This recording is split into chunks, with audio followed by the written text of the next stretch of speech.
श्री जगन्नाथ मंदिर प्रशासन क्षेत्र में प्रशासनिक अचलावस्था जारी रही। पुरी जिलार विभिन्न जमीजमा समस्यार समाधान हो पारना। रथयात्रा दलाचकड़ा रिपोर्टर दुर्नीति स्पष्ट होईछि। महाप्रभुଙ୍କ दर्शन व्यवस्था सुधार आसी पारुनी। श्रीमंदिर रत्नभंडार गणति मणति होइनी।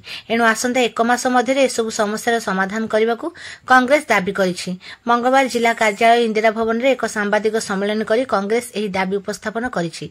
कांग्रेस अभियोग करिछि जे निर्वाचन समय वर्तमान शासक दल प्रभु जगन्नाथଙ୍କ दर्शन व्यवस्था व्यापक संस्कार एवं सुसंगठित करने विभिन्न प्रतिश्रुति देइथिले, किंतु एबे सुधा केवल चारिद्वार प्रवेश व्यतीत या मध्य दर्शन व्यवस्था किछि ठोस पदक्षेप निया जाय नाही।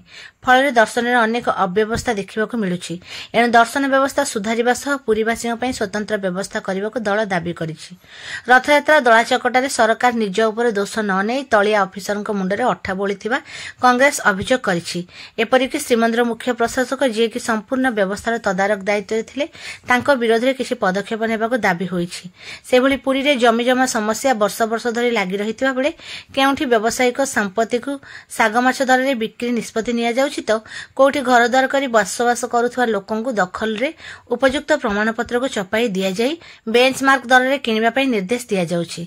एपरिक मुख्य प्रशासक समान क्रय नीति केवल सेवायतक पई उद्दिष्ट बोली कहउछंती। बहुत लोक यह अन्याय शिकार होउथिबारु एहर समाधान पई दल दाबी करिछि। पुरी जिला कांग्रेस कमिटी सभापति इंजीनियर राजेश कुमार मिश्र सांबादिक सम्मेलन रे अध्यक्षता करिथिले। वरिष्ठ कांग्रेस नेता उत्तम आचार्य, पूर्वतन जिला कांग्रेस सभापति जयनारायण पटनायक, विनायक दास महापात्र, विद्युत लता आचार्य, पूर्वतन एआईसीसी सभ्य सुजित महापात्र, आईन सेल अध्यक्ष काली प्रसाद नायक, निरंजन रथ प्रमुख उपस्थित थिले।